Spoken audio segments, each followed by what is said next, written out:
Former president and convicted felon Donald Trump weighed in on the shock win of the left-wing coalition in the recent elections in France, as well as the Labour Party's sweeping victory in the United Kingdom.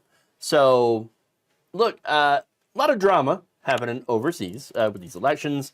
Marine Le Pen, who was the far-right French political leader who has promoted friendships with neo-Nazis, as well as Nigel Farage, the newly elected member of parliament whose campaign staffers were caught putting out racist and homophobic slurs, as well as Islamophobia, are among the most recent losers to have gotten the attention of Trump, who shared some reports from Breitbart. Now, both reports were written by Kurt Zindikula, deputy editor for Breitbart London, who immediately claimed, there's something afoot here. There's a problem.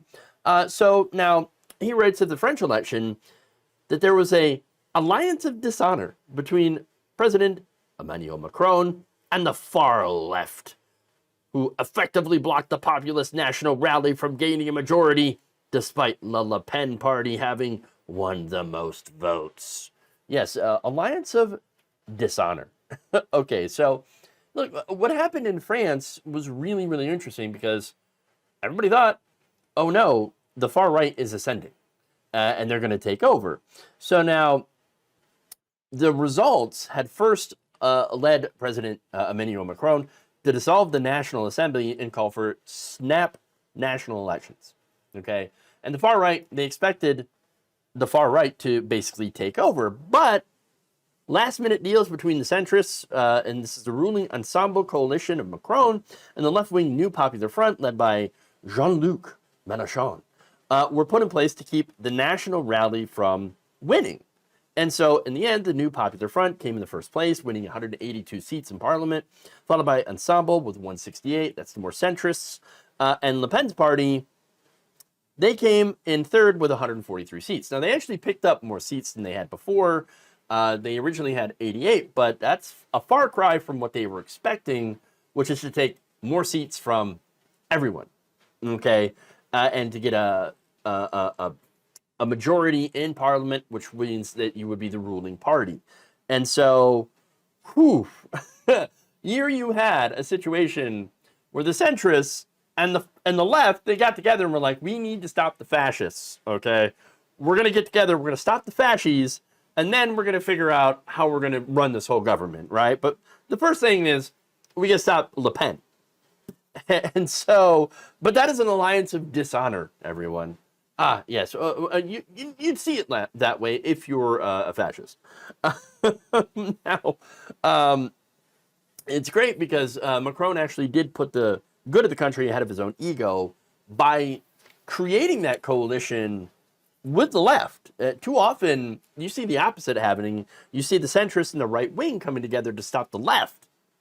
And then, of course, once the right wing gets into power, they discard the centrists and start doing horrific things. Now, this time, that didn't happen. That's great. Maybe it's because the centrists, Macron finally realized these guys are dangerous on the right wing. Okay. In fact, one political scholar writing for the Washington Post wrote, Ms. Le Pen is an authoritarian who's deeply racist in Islamophobic politics, threatened to turn France into an outright illiberal state. I mean, who does that sound like? Though Ms. Le Pen claimed to be moving past her father's fixation on Jews, Jesus, she continued to fan the flames, refusing in 2017 to accept France's culpability for the Vichy regime's role in the Holocaust, and even in a campaign poster this April, appearing to make a gesture associated with neo-Nazis, who I'm sure are, there were good people on both sides, right? I mean, I hear someone else here in the United States may have made such a claim during the Unite the Right rally in Charlottesville. But yeah, okay. Anyway, going from France here, right, to the UK, who had a big Labour win, okay? Farage, Nigel Farage, who was the UK right-wing leader, Zinduka described that race The saw Farage claim his first parliamentary seat as the most disproportionate in history. So unfair. It's so unfair. How dare they?